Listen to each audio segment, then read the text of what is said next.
Sebelum lanjut ke tayangan berikut ini, nggak ada salahnya jika kalian bantu support channel ini hingga tembus 100.000 subs, maka akan ada giveaway gila-gilaan kepada para subscriber setia Satria Official.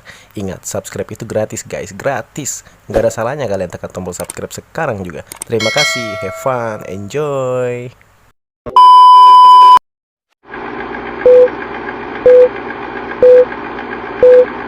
What's up guys, balik lagi di channel SO Satria Official.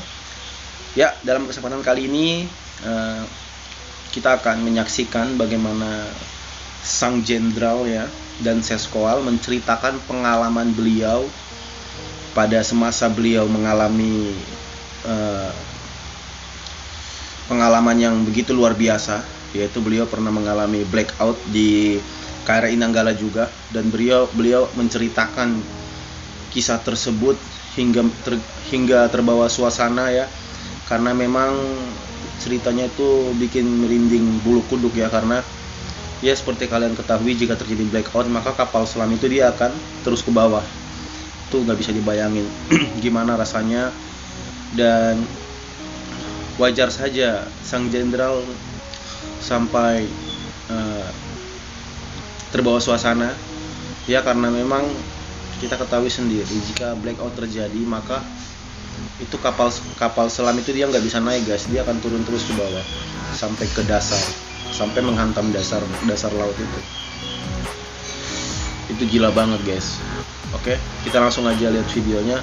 Sebelum kita menyaksikan videonya, alangkah baiknya kalian tekan tombol subscribe dulu yang ada di layar kanan bawah ini. Saya kasih waktu 3 detik. Oke, jika sudah, terima kasih banyak. Secara tidak langsung kalian telah mensupport saya, mendukung saya agar saya bisa terus semangat untuk mengupload video-video terbaru di next video. Oke, langsung aja kita saksikan video dan Seskoal yang menceritakan kisah yang mampu membuat kita merinding, pengalamannya ketika berada di KRI Nanggala yang mengalami blackout. Oke, langsung let's get to the video. Pun pernah mengalami hal yang serupa, namanya blackout. Tadi saya lupa menjelaskan apakah si blackout itu ada beberapa macam penyebab, tapi yang pernah saya alami adalah itu jam 12 malam blackout. Saya sedang istirahat di lantai 3, maksudnya lantai 3 itu karena tempatnya tidurnya adalah begini-begini, saya naik yang nomor 3, saya langsung lompat. Saat itu posisinya adalah andai kata ini depan haluan, ini gurita, maka pada saat blackout itu berarti tidak ada tegangan sama sekali, tidak ada tegangan, semua mati dan hanya lampu emergency yang menyala di dalamnya. Posisinya adalah yang belakang ini langsung turun, ini kurang lebih 45 derajat, bisa lebih, langsung foot begini, tidak sampai dengan 10 detik, itu sampai dengan 90 meter, sehingga bisa membayangkan, bapak-bapak ibu semua bisa membayangkan bagaimana posisi blackout saat itu. Padahal kita periskop depth. Ya. Kenapa saat itu? Kemudian saat itu karena bahasa saat itu masih ada bahasa Jerman, sehingga komandan kapal KKM itu memerintahkan Alman Voraus. Apa Alman Voraus? Kita semuanya berangkat ke depan. Tapi karena 45 derajat ini, maka kita merangkak. Di lorong itu kita merangkak. Ini mohon maaf, ini saya masih merinding semua karena saya mengalaminya.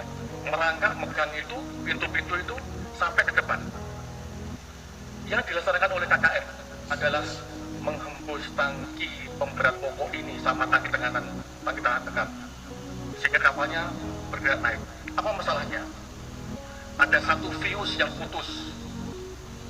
Padahal kita nggak tahu fuse itu di mana. Tapi karena kecanggihan KKM kami saat itu, pada saat itu sekarang Laksamana Muda Purnawirawan Mas Rudi SH, langsung bisa ketahuan, langsung bisa diperbaiki. Alhamdulillah saat itu. Jadi itulah situasinya kalau blackout masuk ke dalam. Nah sekarang ini kalau kita kena internal wave, maka itu adalah keadaan alam. Keadaan alam berarti kalau sudah terbawa sama arus busuk begini, apa yang dapat kita laksanakan? Gak ada yang mampu bisa untuk menggunakan keselamatan apapun, gak bisa. Ingat, dayanya adalah 2 juta sampai dengan 4 juta kubik. Mampukah untuk melawan itu? Mampukah? Kalau begini buat begini, bagaimana posisi personilnya kita? Apakah dia masih tempatnya masing-masing? Ingat saat itu mereka masih terjaga semua. Jam 3.30 itu posisi mereka masih di pos tempur masing-masing. Maaf nih, sangat saya menggebu-gebu karena saya merasakan bagaimana saya nggak mau misalnya anak buah saya digini-ginikan karena kesalahan mereka, tidak mau saya. Ingat, 3.30 mereka masih di pos tempurnya masing-masing karena kapalnya masih posisi persiapan menyelam untuk penembakan. Belum nembak kapalnya, belum nembak. Jadi masih di posisinya masing-masing. Dia masih di tempat ruang torpedo, dia masih di tempatnya di PIT-nya, pos tempurnya, dia masih di kemudinya, di ruang mesin. Kalau dia sudah bergerak begini, bagaimana posisi anak-anak ini? Gelundung semua, Pak. Gelundung semua, semuanya pasti akan terbawa sini.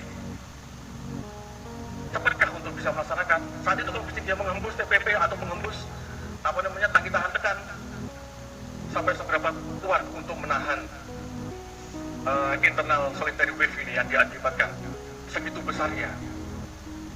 Nah, ini mungkin bisa dilihat kembali nanti bagaimananya, sehingga kita bisa, inilah yang kemungkinan besar bahwa terjadinya seperti demikian, sehingga memberikan gambaran kepada rekan-rekan wartawan juga yang mungkin yang melihat ini, bahwa sebenarnya itulah kondisinya. Saya bisa merasakan bagaimana yang adik-adik kami merasakan semuanya, karena saya juga pernah merasakan bagaimana yang namanya jatuh. Ingat, kalau 800 meter itu berarti tidak sampai dengan 1 menit kalau mesinnya itu salah turun ke bawah. Kedalamannya ini adalah untuk internal reef ini 180-an meter.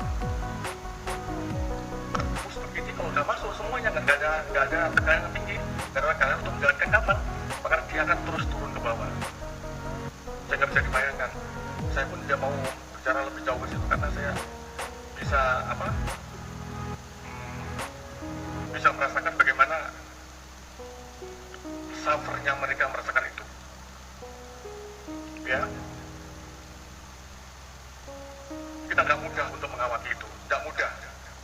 Mungkin yang nggak pernah merasakan mungkin gampang untuk ngomong, tapi kami yang pernah sudah merasakan dan pernah merasakan bagaimana jatuhnya kapal. Bahkan kami latihan untuk kapal 209 1400 di Korea ini pun kami latihan sampai begini-begini. Jadi itu adalah pengalaman beliau yang sudah diceritakan kepada kita semua.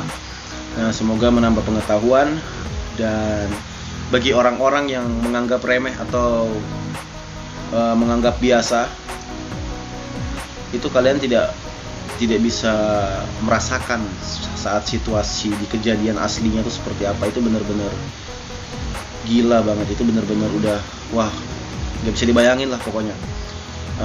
Dan Seskol pun, sang jenderal pun sampai terbawa suasana dan bahkan merinding, sampai merinding. Kalian bisa bayangin sendiri itu gimana kefatalan jika terjadi blackout di kapal selam itu, guys. Oke, sekian saja video kali ini. Kita akan bertemu lagi di next video. Oke, jangan lupa like, comment, dan subscribe. Oke, bye-bye, sampai jumpa.